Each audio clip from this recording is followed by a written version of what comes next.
Hello friends. तो आज मैं आपके लिए लाया हूँ 2001 में आई द लास्ट कासल की स्टोरी। वीडियो शुरू करने से पहले एक छोटी सी रिक्वेस्ट है कि प्लीज़ मेरे चैनल को सब्सक्राइब करें और वीडियो को लाइक और शेयर ज़रूर करें। तो चलिए शुरू करते हैं आज की वीडियो। तो मूवी की शुरुआत में हम एक कैसल को देखते हैं जो कि दरअसल एक जेल है जहाँ पर ऐसे कैदियों को रखा जाता है जिन्होंने फ़ौज में रहकर कोई अपराध किया हो। और जेल का इंचार्ज विंटर नाम का एक आदमी होता है जिसके सख्त कायदे कानून की वजह से सभी कैदी इसे सख्त परेशान थे कि तभी कर्नल को खबर मिलती है इन जेल में हाईस्ट रैंक लेफ्टिनेंट जनरल यजीन एरबन ने सजा काटने के लिए आ रहे हैं। और इसके लिए तमाम सिपाहियों के साथ साथ कर्नल विंटर भी एरबन से मिलने के लिए बहुत पुरजोश होता है और इनके आने की खबर फिर पूरे जेल में फैल जाती है। अब हर कोई इनसे मिलने के लिए बेताब था। एरबन को 10 साल के लिए सजा हुई थी क्योंकि उन्होंने प्रेसिडेंट के हुक्म को नहीं माना और अमेरिकी सोल्जर को बुरुंडी भेजा जिसकी वजह से 8 सिपाही मारे गए। खैर एरवन जब ऑफिस के अंदर आता है तो कर्नल इसका शानदार इस्तकबाल करता है और साथ ही में वो एरवन से कहता है कि मेरे पास किताबों का एक बहुत बड़ा कलेक्शन है और मैं इन पर तुम्हारा ऑटोग्राफ चाहता हूँ। तो इतना कहकर कर्नल किताबें लेने के लिए चला जाता है। लेकिन इसके जाने के बाद एरवन कहता है कि विंटर ने आज तक कभी असली जंग नहीं देखी और वो तो बस नाम का कर्नल बना हुआ है। और उनकी ये बात पीछे खड़ा विंटर भी सुन लेता है, इसलिए इसका इंप्रेशन अब एरवन के खिलाफ नफरत में बदल जाता है। इसलिए वो ऑटोग्राफ लेने से मना करता है और इसे इसके सेल में भिजवा देता है। तभी रास्ते में रोमन नाम का एक कैदी इसे सिपाही की तरह सलूट करता है। इस पर विंटर कहता है कि ये अब सिपाही नहीं रहा, अब ये कैदी बन चुका है। फिर अगले दिन हम जेल में देखते हैं कि सभी कैदी आपस में खेल रहे होते हैं कि तभी इनके बीच खेल को लेकर लड़ाई शुरू हो जाती है जिसको देखकर अलार्म बजा दिया जाता है। यहाँ का एक कानून था कि जब भी अलार्म बजे तो सभी कैदियों को ज़मीन पर लेटना होगा और जो भी खड़ा रहेगा तो उसे गोली मार दी जाएगी। अब खाने की टेबल पर सभी कैदी एरवन से कहते हैं कि विंटर बहुत ही बुरा इंसान है। वो सारे कैदियों को टॉर्चर करके रबड़ की गोलियों से मारता है जिसकी वजह से अब तक 13 कैदी बिना किसी वजह के मारे जा चुके हैं और वहीं तुम्हारी पहुंच हाई अथॉरिटी के लोगों तक होगी। तो हम चाहते हैं कि तुम इनसे विंटर की शिकायत करो कि वो विंटर को इसकी पोजीशन से निकाल दें। लेकिन एरवन इनसे ये कहकर चले जाता है कि मैं यहाँ बस अपनी सजा काट के वापस जाना चाहूँगा। अब एरवन वहां से रोमन से मिलने जाता है जहाँ वो फिर से इसे सलूट करता है क्योंकि वो उसे अपना आइडियल मानता था। लेकिन ये चीज़ देख रहे दूर विंटर को पसंद नहीं आती क्योंकि कल के आए सभी कैदी एरवन को इतनी इज्जत दे रहे थे जितनी कभी इसे नहीं दी गई थी और रोमन की तरह बाकी कैदी भी इसे इज्जत ना देने लगे। इसलिए विंटर रोमन को सजा के तौर पर 24 घंटों के लिए अपनी कैबिन की तरफ खड़ा कर देता है। पर बहुत ज़्यादा तेज़ बारिश होने की वजह से रोमन को बहुत ज़्यादा ठंड लगने लगती है जो चीज़ एरवन से देखी नहीं जाती।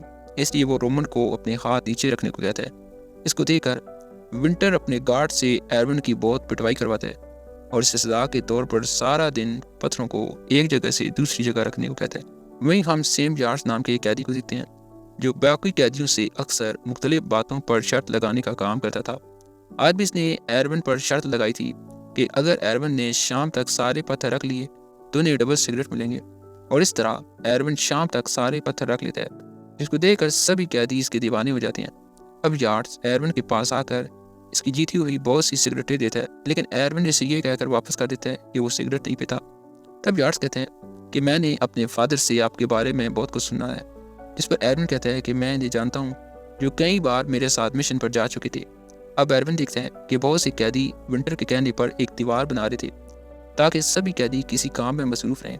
अगर किसी कैदी को दीवार बनाने में कुछ दिलचस्पी नहीं होती जिसको देखते हुए एरवन सभी का हौसला बढ़ाता है कि हर चीज़ को दूसरी पहले से देखो।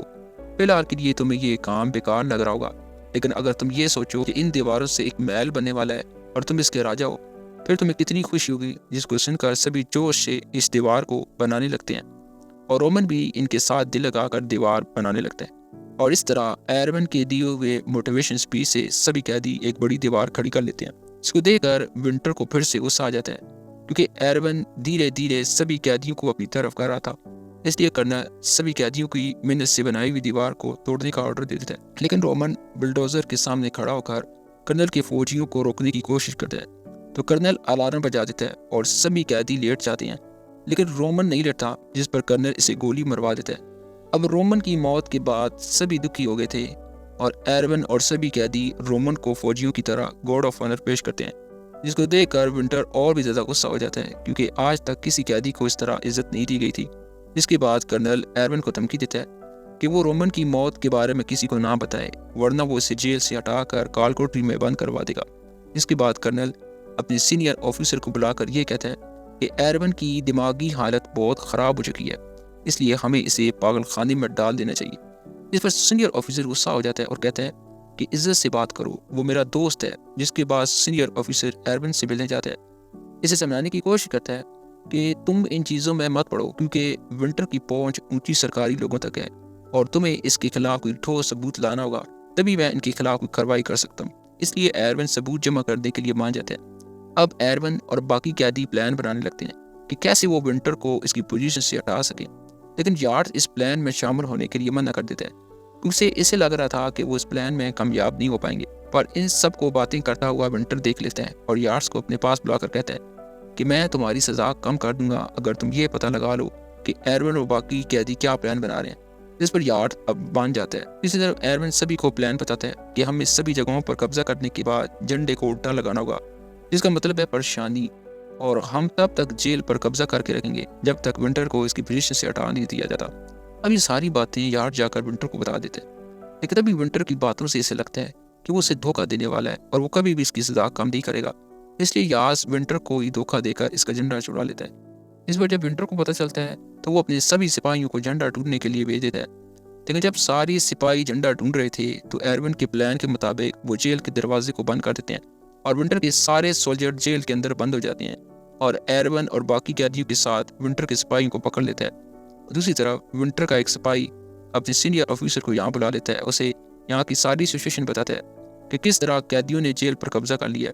जिस पर विंटर इनको रोकने की बहुत कोशिश करता है, पर धीरे धीरे एरवन और बाकी सब कैदी सारी जेल पर कब्जा कर लेते हैं और आखिर में सभी एक जगह खड़े हो जाते हैं और विंटर के बाकी सिपाही जो जेल में बंद हो गए थे वो बाहर निकल कर चारों तरफ से घेर लेते हैं और विंटर सबसे नीचे लेटने को कहता है, वरना वो इन सबको मार देगा, क्योंकि इस तरह के फसादात में सिपाहियों को गोली चलाने की इजाज़त होती है। जिस पर एरन इतने कैदियों के मरने के बाद इन सब को लेट जाने का हुक्म दे देता है, क्योंकि वो इन सब की मौत की वजह खुद नहीं बनना चाहता था और खुद उल्टा झंडा लटकाने के लिए निकल जाता है।